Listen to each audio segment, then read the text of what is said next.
Hi, my name is Matt Kennedy. I'm the Big Data Solutions Architect at Fusion.io.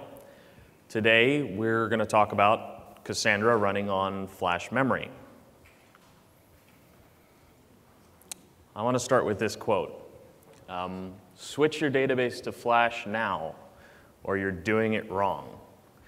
This is from Brian Bolkowski, the founder and CTO of Aerospike, which is a database designed from the ground up to take advantage of flash.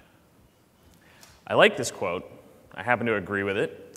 And if you don't already agree with it yourself, I'm optimistic, but by the end of the talk, you will.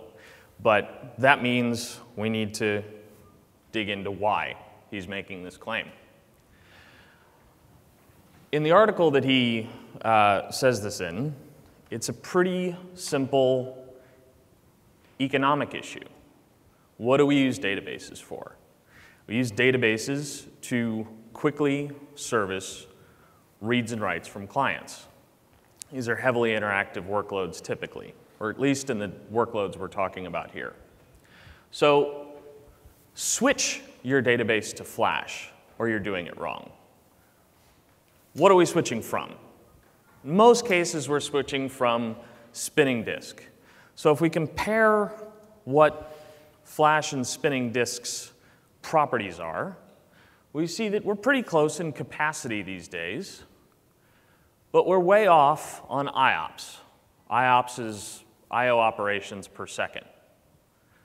That's a pretty critically important metric when we're talking about providing the ability to do quick interactions with our clients, right? So when we're looking at the economics of building out our database, what's important? It's not the cost of the capacity of the database, it's the cost per IOP. And I should probably not make a shadow in front of that. It's the cost per IOP, which when you compare those costs between flash and spinning disk, it's a significant difference.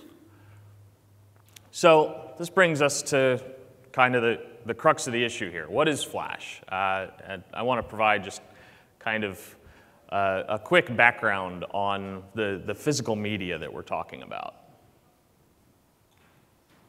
So this is a pictorial representation of what a flash gate looks like. Flash was invented in 1980 at Toshiba by a guy named Dr. Fujio Masuoka. What it does is it pumps electrons into this floating gate and measures the state of the gate, right? So the simplest way to do that is you either have electrons there or you don't. So one bit of information.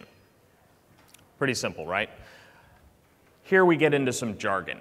So that's called a single level cell, or SLC.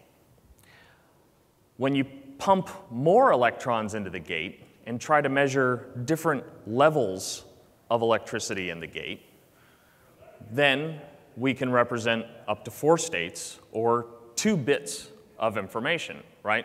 So that's called a multi-level cell.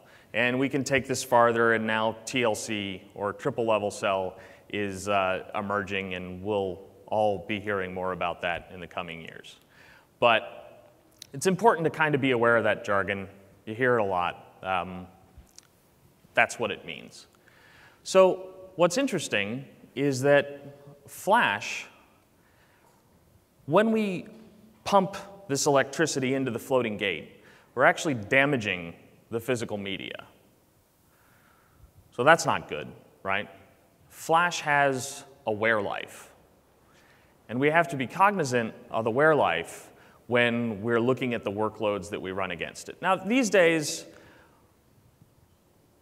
we have all kinds of software that handles kind of alleviating these concerns, right? We no longer have concerns about hotspots on flash, or the notion that one particular set of cells would be rewritten over and over and over again.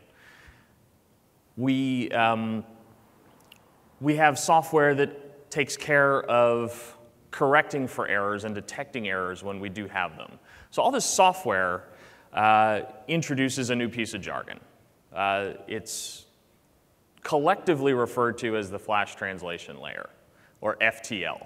So you hear FTLs talked about a lot in the flash industry. That's what that means. At Fusion I/O, we call ours the virtual software layer. So how did we get all this flash? It's the same chips that are in our consumer electronic devices. Do you remember when you had a Palm Pilot that you had to keep charged all the time or it would forget everything that you had told it, right? If you let it run out of battery because you were playing Bejeweled, you lost the day's data and you had to restore from a backup. That was consumer device land before flash. Now we have flash chips. Consumer electronic life is much easier. We can put SD cards in our cameras and we don't have to worry about keeping a battery charged. We have iPhones and iPods and thumb drives and all these nice things. Well, the popularity of these devices has driven the economics of flash to the degree that we can use it everywhere now.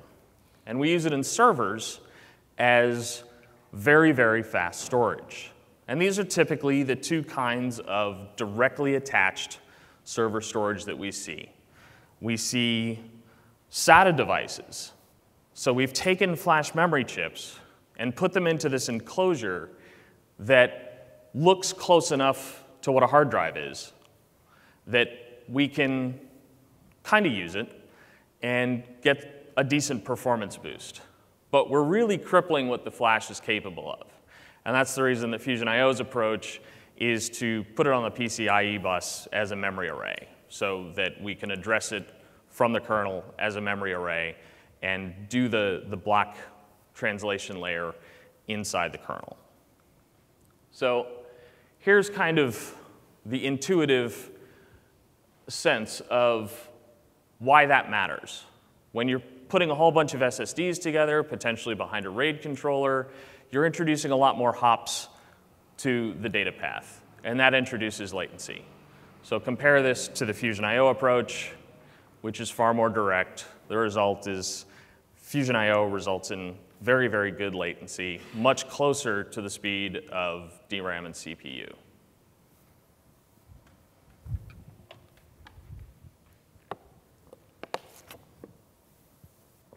So, any questions on what flash is at this point? Anything? Okay. So, how do we use this in Cassandra? Might be useful to kind of take a quick look at the Cassandra I/O paths. I'm sure everybody in the room is familiar with this. This is from the DataStax documentation. On writes, we have information come into the commit log. We have information go into the mem table. Eventually, the mem table gets flushed to an immutable SS table. Okay, we all know this. On reads, we don't touch the commit log. Commit log is only ever involved in recovery scenarios. But on a particular read, we'll look at the mem table. We'll look at potentially multiple SS tables to reassemble the read that we're trying to get to. So this involves kind of a lot of physical reads when it comes down to it. But what does this picture have missing that we all know is so critically important to decent Cassandra read performance? There's no caching in this diagram, right? And we all know how critically important that is, despite what your caching strategy is. It's important.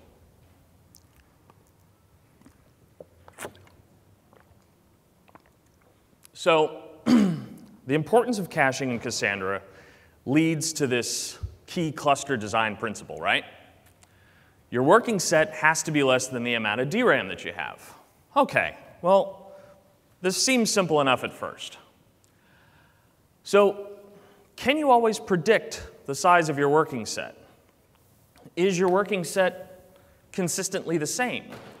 Is your working set cache-friendly in the first place? Or do you have a more random kind of access pattern that might not lend itself to caching, right? So what do? We can add more DRAM, and we can add more DRAM, but eventually the box runs out of DIMM slots, So what can we do then? Well, we can go to higher density DRAM, or can we? We get to a point where the DRAM price curve is such that it costs less to buy another server and fill it up with lower density DRAM than it does to get more DRAM into the server we're trying to use so that we can engineer our cluster to the capacity that we really need per node.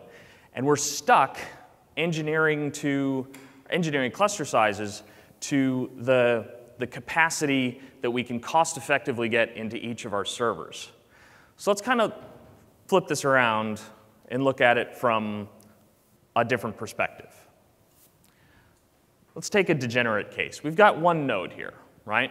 We've got 32 cores with hyperthreading. We can cost effectively get 128 gigabytes into this node. So is your working set larger than 128 gigabytes, or really 128 gigabytes minus some other factor of memory that we have to account for the OS and the applications? So what do? We scale out. This is a common pattern with many NoSQL databases. We scale out to get DRAM capacity into the cluster. And in doing that, we might be over-engineering performance to get capacity in the form of cost-effective DRAM. So now 3 nodes is effectively serving out less than a half a terabyte of database with 96 CPU cores. There's something that just seems a little bit off about this equation. Is there another way that we can design our clusters so that we might be able to engineer to other parameters than just what's our cost-effective DRAM density? So Flash is the new architectural choice that lets you break out of that design trap, right? It sits between the slow persistence of disk and the fast performance of DRAM that doesn't give us persistence.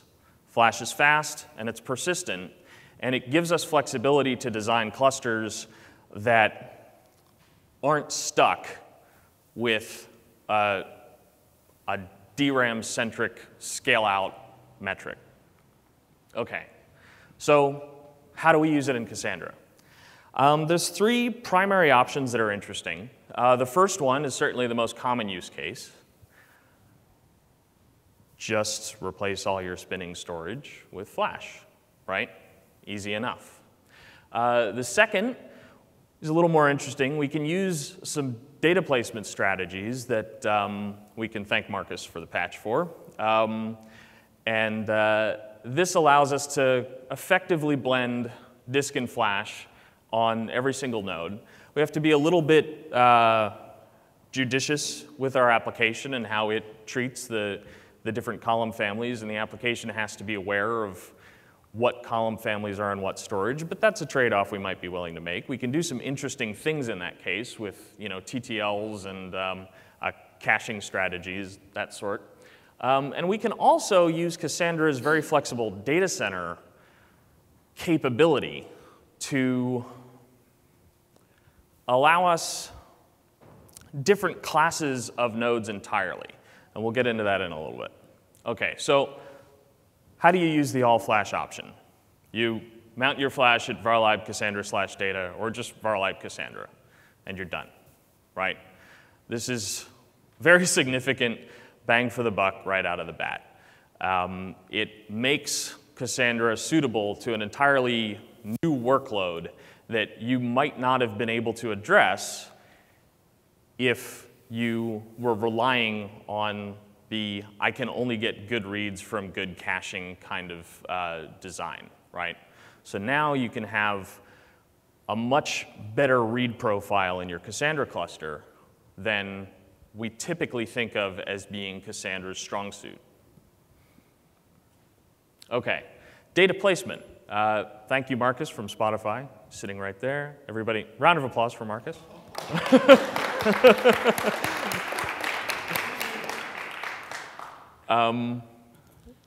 I saw this JIRA when it was filed, and I was like, oh, wow, I should really take a crack at that, and then it was done. So that was kind of awesome.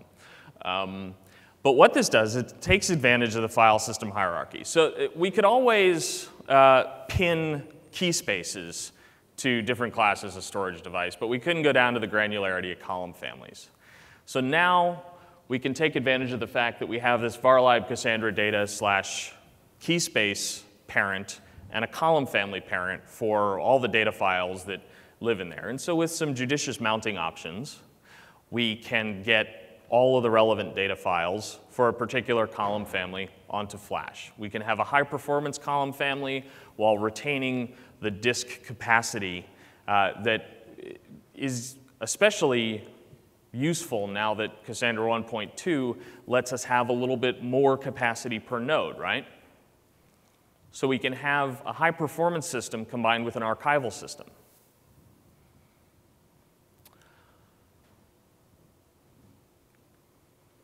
Now let's talk about this data center option. So this is kind of a little more interesting. We typically think of Cassandra's data center features as being oriented toward providing us the ability to have good geographic flexibility in terms of where we keep our data, right? But even within a data center, a physical data center, we can use logical data centers to give our cluster design some flexibility. So one of the things I hear a lot is, I have an application that can really read and write at consistency level 1 for the most part, and I don't want to store replicas on expensive flash. All right, that's reasonably fair. So what's the option? Well, if you arrange your data centers such that you have one that is entirely flash, you direct your interactive requests to that, and you have other data centers that are, say, high-density data centers, or the thing we show in the middle here is a batch job-oriented data center. Well, now we have the flexibility to to get more out of our flash capacity, right? We're stretching the flash capacity here. So one option to be aware of, this is food for thought. Not every application is going to be able to take advantage of any one or a combination of these strategies. It depends, especially here, on the consistency levels that you can read and write at, but it's something you may not have considered. Keep it in the back of your mind. Okay.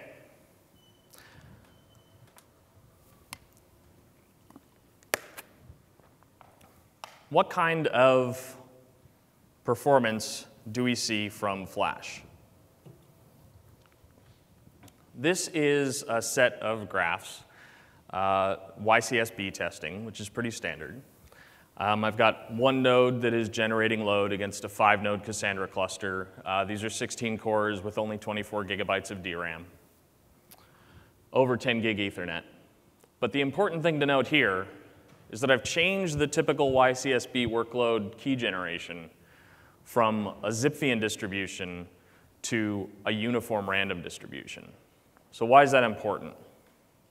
The reason YCSB is so popular for testing NoSQL databases is it has this nice statistical distribution based on something called Zipf's law that lets us simulate what we believe real-world internet usage looks like. We have some users that are very heavy users, and we have other users that are occasional users. And what this means is that applications that have good caching layers can be tested well under YCSB. But what we want to do here is look at the raw performance of the storage media, right? We already know that if you have a cache-friendly scenario, Cassandra does reasonably well. We're concerned with the scenario where we can't necessarily rely on or engineer to cache capacity. So we change the distribution for these workloads to uniform random so that we are not going to get very high cache hit rates. So let's look at what we see. This is just the initial load. Not a very interesting use case. Average latency, 0.9 milliseconds. 95th and 99th percentile is 1 millisecond and 4 milliseconds. So that's reasonably good. But what we're really interested in are the mixed workloads, right? So this is the YCSB 95.5 read and write distribution. What's interesting is here you can see the dynamic that the number of client threads has on flash retrievals, while it's also handling compactions and flushes. With 75 threads, we see very consistently low latency, but the throughput is not as high. So how do we ratchet up the throughput? We add more threads, and we see that at 200 threads, we get roughly the same throughput as 300 threads, but at 300 threads, we kind of have appreciably higher latencies, even though we're getting the same throughput. So something to be aware of, keep in mind while you're designing your clusters. Cassandra is sensitive to the number of client handlers that each node is dealing with. And if you really do want that predictably low latency, you need to engineer to lower numbers of threads per node. Now here's the really interesting one. This is 10 hours. This is close to 2 billion reads and writes. This is a 50-50 uniform random distribution workload. 5 nodes are right around 55,000 operations a second. But the thing to look at is the consistency of the 95th and 99th percentile in each of these update workloads and the read workloads, right? This is the kind of consistency that we want to see. Our 99th percentile on read latency is only 42 milliseconds. The average latency is 7 milliseconds, and that's all while 50% of the workload is updates. And what we do see during these updates, and to clarify, the one thing that I have done basically different from the default configuration is to completely turn off compaction throttling. So that's why we don't see dips in performance while compactions and flushes are going on. We do see that we would, if I had the CPU usage up here, we would see that during a flush, during a compaction, we do hit 100% CPU utilization, or very close to it. But at no point do we have a very serious performance degradation. Okay.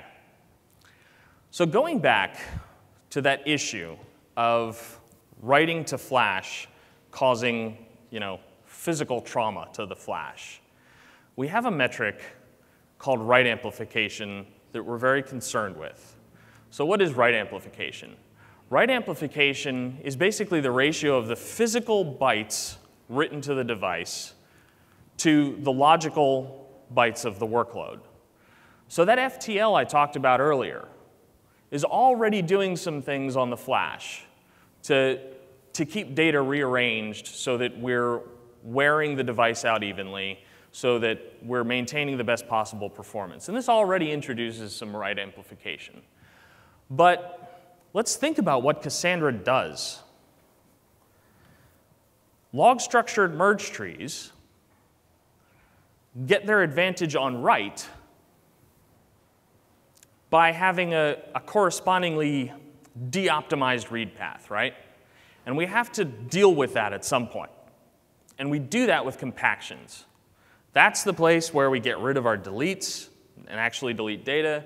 We get rid of multiple versions of columns. And this compaction process, when you think about what it does, it takes a workload that we've already written and another workload that we've already written, and it then goes and rewrites those workloads. For the most part, not changing anything. So intuitively, we say, well, that must cause pretty significant write amplification. And when we look at what HBase does, and we look at what kind of the old model of Cassandra was before leveled compaction, we see a write amplification level that kind of fits our intuitive sense of what we might see from write amplification. But I gotta say, I'm scratching my head a little bit over the write amplification metrics that Cassandra is now providing us. So some of this is due to compression being on by default. Some of it is due to the fact that we don't really need to run major compactions anymore.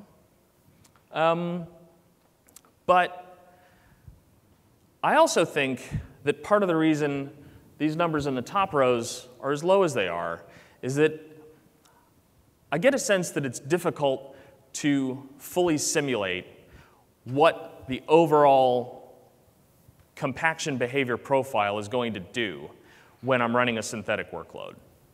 You know, synthetic workloads, you're running in the lab, you're running for a day or two, it's sporadic. And it may be that these numbers are a little bit low. But this was the data I found, so I wanted to share it with you. Okay? When we think about what log-structured merge trees do, kind of makes us wonder again, wait a minute.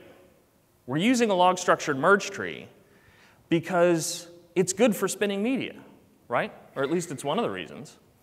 We're only doing large sequential writes. Disks are good at that, right? And the theory is we can take advantage of DRAM and caching on the read side to make up for the fact that we might have to do a lot of IOs to all these disparate SS tables, and eventually we'll get to the point where we compact those and we don't have to do as much read amplification to service reads.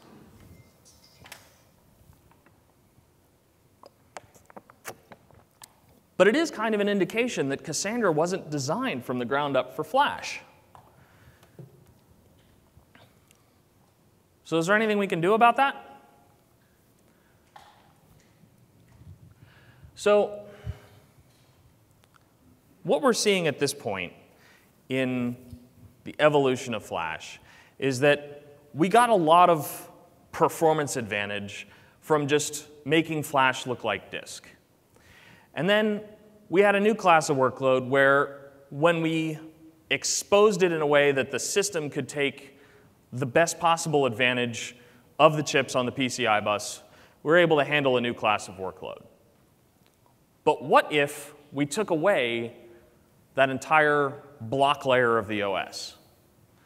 What if we were programming directly to the primitives that are important to Flash, right? We treat it as the persistent storage media that it is. We expect performance might go up. So I want to go over just some simple ideas that we're throwing around and working on with data stacks to explore what might be alternative implementations of Cassandra running against Flash. So here is a simple case where we're writing to the commit log in the mem table as usual, and then on flush, we're updating a Flash native data structure that might not need compactions. Or maybe if it does need compactions, we can actually do compactions with 0 physical IOs. We're taking advantage of the FTL to rearrange columns in memory that have been written in the same pattern as the SS table was. But if Flash is persistent and fast, do we need to write to the commit log first? Maybe it looks like this. Maybe the whole point here is we can get rid of the commit log because on writes we can write to something atomically. Maybe we can do this. We remove complexity, we potentially gain performance, and you know, this circle here doesn't necessarily have to be there.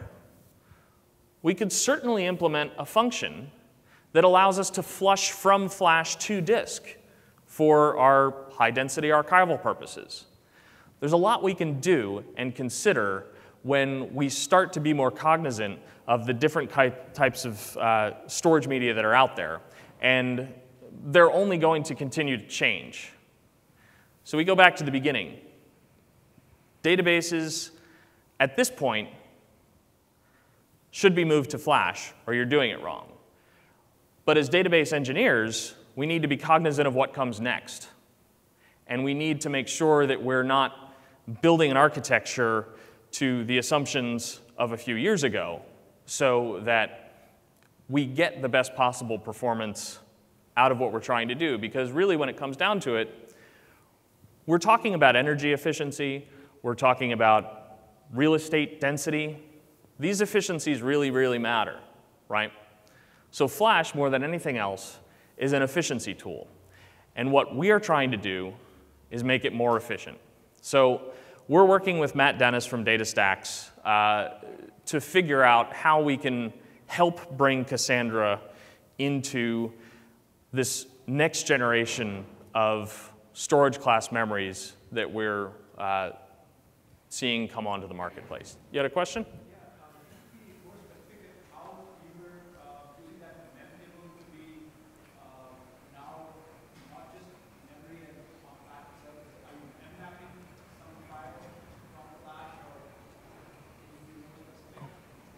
I can't be more specific yet. Is that fair? This presentation is food for thought. And the next time you hear me talk, there will be more specifics. But we're in the prototype stages now, and until we have kind of the right strategy nailed down, we want to, play it close to the vest. For multiple reasons, right? We don't want to get people excited about a particular path that we might wind up abandoning, And so with that, Fusion.io has recently announced that our terrific partners, Spotify, are now running their Cassandra databases on Fusion.io, or are moving their Cassandra databases to Fusion.io. And I'd like to invite Patrick up to talk about that.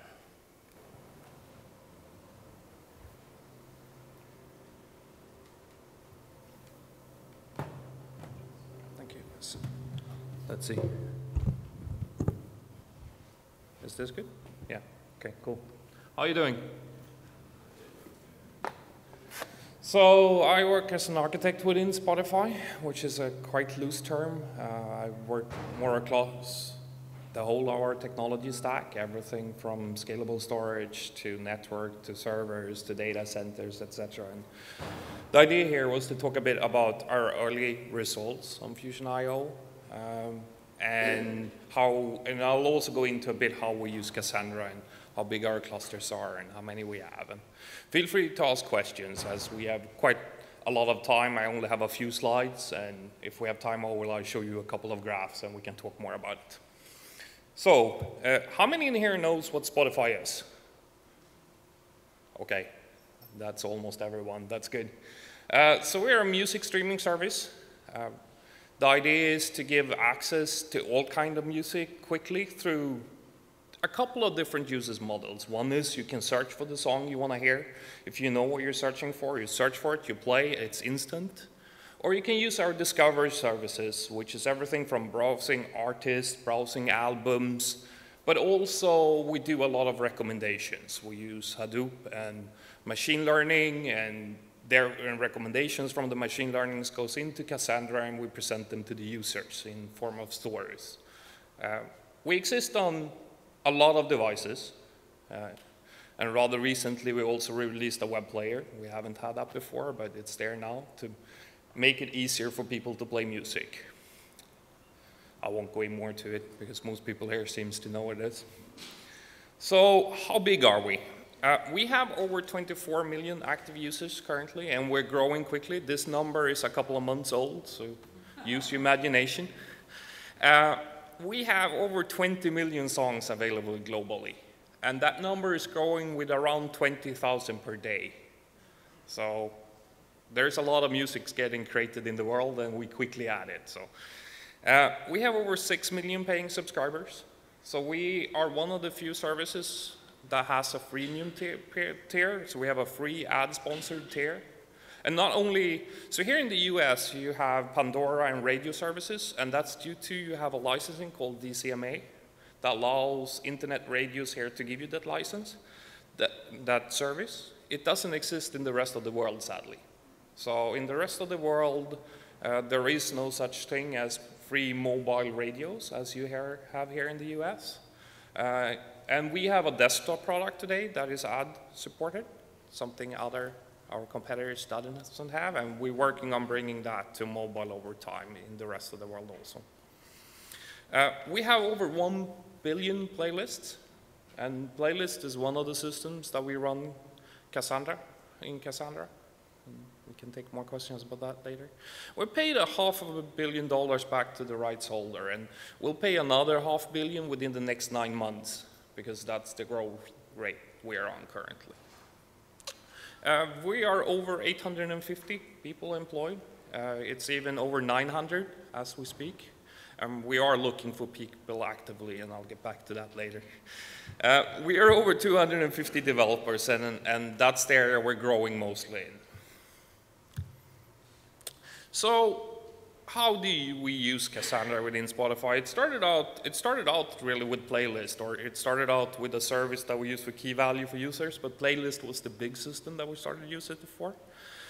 But today it's grown and growing quickly. I would say we're almost growing by 1 cluster per week, and more or less every service that we have uses Cassandra that needs any kind of scalable storage.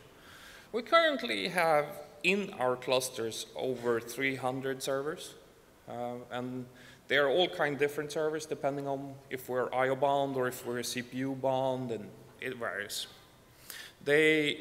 Some of the clusters are data center distributed, and more and more of them is getting data center distributed. And we have 4 data centers around the world. We have 1 in Stockholm, 1 in London, 1 on East Coast, and 1 on West Coast, to try to serve the users closest where they are. And yeah, we have a lot of challenges with that, and Axel has a speak tomorrow, or tonight, sorry, this afternoon at 4 p.m. that will talk more about the challenges we've had. And Cassandra is our main solution for scalable storage. It scales nicely with read and writes, we add more nodes, and we get more scalability across the board. So why are we moving to Flash? And Matt covered a lot of this, and I can just concur to what he was saying. It is a step change. We can see the things that we had problems with before is now gone. Like running compaction and running repairs while having requests is no longer any issues for us. It just works. And Matt talked some about this, but we have been scaling our clusters with the amount of page cache we have in the machines. So we've been growing our clusters. As soon as we need more read capacity or write capacity due to our users are increasing, we had to add more nodes. We have had added memory in them, we have upgraded the node, and we have added more nodes. So some of our clusters are over 60 nodes today, just to be able to handle the read load and make sure that we have enough page cache in them to handle the working set that we have. And it's kind of a sad situation because CPU-wise, they're not doing anything. They're purely IO bound. So what Fusion IO allows us to do is that it allows us both to consolidate our clusters, make them smaller, hence reduce the operational cost quite heavily on them. But it also allows us to scale them at the same time because there is enough I/O capacity in the cards themselves. So we get both factors, and I'll get back to some numbers. Another big thing for us is that we optimize for speed on every level as a company, from organization to developers, etc. And right now our developers, for some services that we have developed, we spent quite some time trying to figure out how not to do IOPS towards Cassandra. In any kind of data design for Cassandra, but also how we're caching, we put caching layers in between, and that causes a lot of complexity. And complexity means downtime in the end for us. So what Fusion IO also allows us to do is remove that complexity, or Flash, I should say. We selected Fusion for Flash. So why then Fusion IO? And yet again, Matt touches on this. when we started looking at it, and you start looking at the SSD disks that is out there, and we tested them. We tested quite a lot of them. And you attach them to a RAID controller, and the first thing you notice is that you need to buy a really expensive RAID controller to get the performance you need. Even in the case you're not using the RAID controller at all, you're using them as EA-bods. But the RAID controllers they're in between anyway. Even if you turn on off caching, you turn off every kind of functionality in the RAID controller, it's still in the way. So in the end, it turned out for us that getting the PCI cards was also much, much easier for us to get them into the servers. Because, yeah, you can buy SSDs from Dell, for example, but you'll pay a serious premium per disk. So you want to buy them off the shelf, but you can't buy the slades to Dell servers. Dell won't sell them to you. They won't support them. So you have to go to China to buy them. And then you need somebody to screw the disks into the sleds and to put them into the servers. And as you saw, we have 300 servers and growing quickly. So then we need to stock disks ourselves, and et cetera, et cetera. So in the end, it turned out that it's easier for us to get Dell to put a PCI Express cards into the servers and deliver them to us. We are also heavily looking into the developer kit that Matt was talking about, and we'll start using the developer kit to access flash as memory instead of a block device. We can see some serious improvement in latency, which will be quite interesting. And I think the whole market of flash is going this direction of exposing as memory, because in reality, it is memory. It's not a block device. And the performance is impressive, very impressive with the Fusion cards. We've done tests, and we see the same performance numbers as the specification says. And in our industry, that's not quite common, to be honest. So this is some early results. And remember that right now, we probably have 35, 40 machines running Cassandra in production. We're moving more and more machines over on Fusion.io. And the consolidation factor we see, and it's more that we selected the consolidation factor between 3 and 4x. And the reason for that is the last bullet point here. We're running still Cassandra 1.1 on quite a lot of our clusters. And it has some limitations on heap sizes. And therefore, we decided not to go more because we get 2 big data sets per machine then, and then we need to increase the heap a lot over 8 gigs, and that causes other problems. We're moving to Cassandra 1.2, and then we'll probably do some more consolidation in some of our clusters. Even though after consolidation, we see a 3 to 6x reduction in latency, which is very impressive. Even on most of our system, the latency has gone to the same level as the machines where we used to force the SS tables into memory. So to get around this problem with page cache, as Matt was talking about, we wrote some tools that pin SS tables to memory and keep them there to make sure the tables we know are the most critical one will stay in page cache. So we force them. We have an external daemon that maps them to memory and forces them into memory, and therefore forces them to be in page cache. It's kind of a hackish way, because if you grow your data set too big, then your performance will just drop quickly. It's a really dangerous thing to do. We had to do it to get the performance we wanted. But with Fusion.io, we removed that from our system. We're starting to remove for the ones we're deploying, and we can see almost the same latency, which is very impressive. But it also means, as Matt was talking about, there is a lot of improvements to do in the Cassandra I/O stack. Because in reality, Fusion.io has good latency, but it's still probably a factor 4 or 5 slower than main memory. So it shouldn't be that way, but it is. Our return on investment of the cards is currently around 2.2x. So we need a consolidation factor of 2.2x to justify using the cards or not, and we see a lot more. So far, so good for our cards. And I think that's my last line, yeah. So we're looking for people. We're looking for Cassandra experts, we're looking for developers, we're looking for ops engineers, network engineers, we're looking for more or less any kind of IT engineer. We have offices here in San Francisco, but also New York and Stockholm, which is our developer hubs. So if you're interested, please come and talk to me. We also have a talk later today. Axel here. We'll talk about how not to use Cassandra. And it's a really deep dive into all the issues we've been running through the years. So please go there.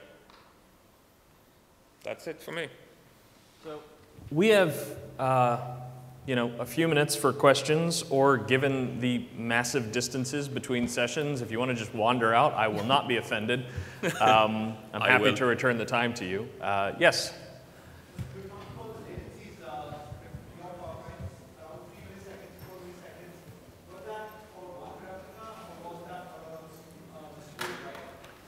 Say that again?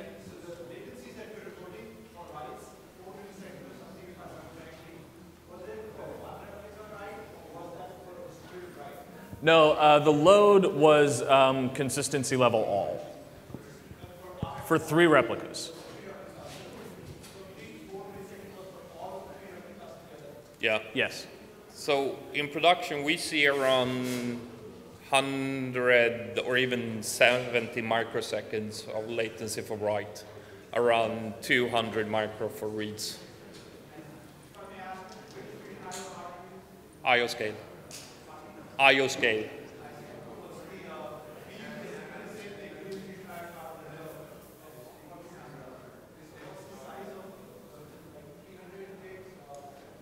We use 3.2 tera cards.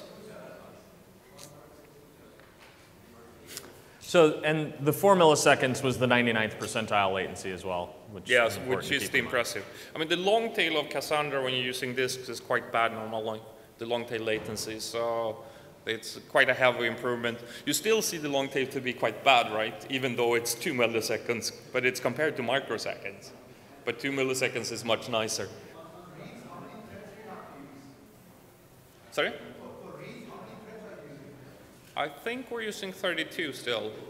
I think that we will lower that, but it's back to the thing that the Cassandra IO stack and handover between the stages are still very expensive, so you still need to keep a high amount of threads to really get the throughput you want. One really good thing about the Fusion IO cards that we didn't mention today is really that the latency on low queue depth is extremely impressive. So you don't need a huge queue depth to get the performance you want. But it's sad that in Cassandra we still need to get the queue depth because the overhead of putting requests on the queues are quite high still. But we're working on it. We'll do some improvement in this area, I think.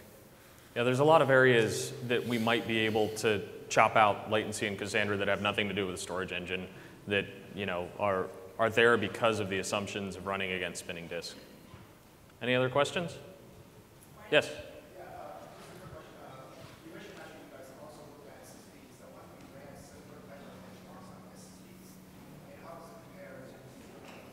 We did.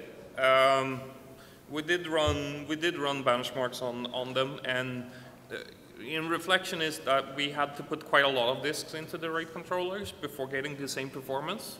And even with the same performance, we had a lot worse low queue depth latency. So if you look, the end results was more or less the same. Our RAID controller was peaking out around 100K read IOPS. Write performance on Fusion is extremely impressive. And even with 8 SSDs in the machine, we weren't even close to the write performance. The write performance we saw on Fusion was around 230, 240K.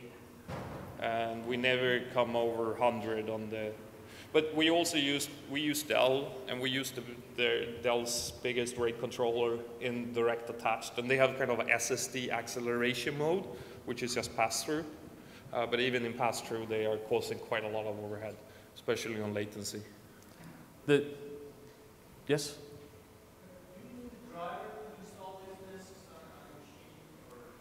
There is a kernel driver.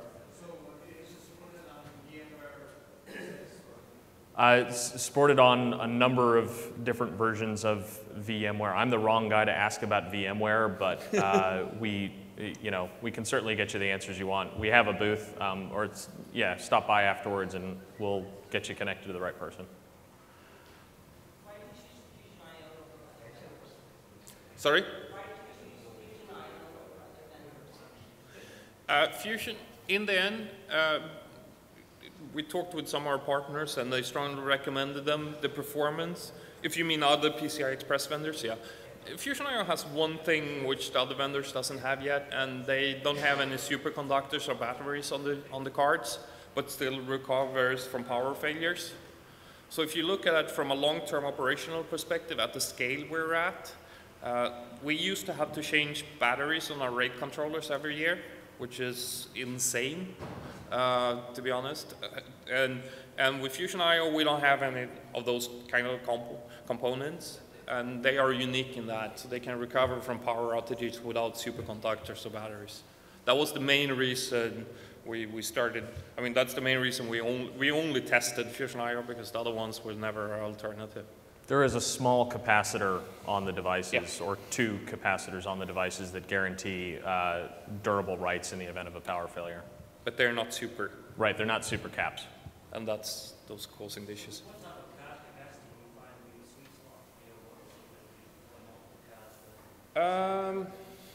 That's a really good question. It varies quite a lot. So we try very hard to reduce the amount of hardware profiles we have in production, because at scale it becomes really costly to have different kind of hardware.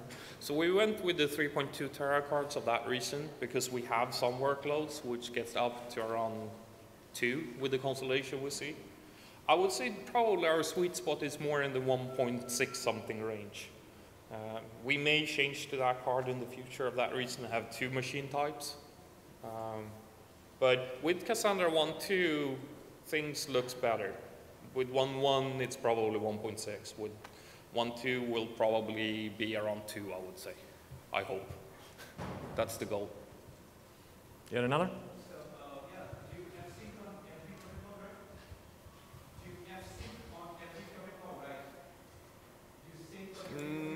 No, we do not. But No. if that's important to you, come talk to us. Yes. Oh, okay. Are you guys on Cassandra 1.2? Poor you. You should upgrade. You should upgrade. I hear you. Anybody still on 0.6? Any other questions? Marcus here. Any more questions? I can make some up. Thank you, guys. Thanks.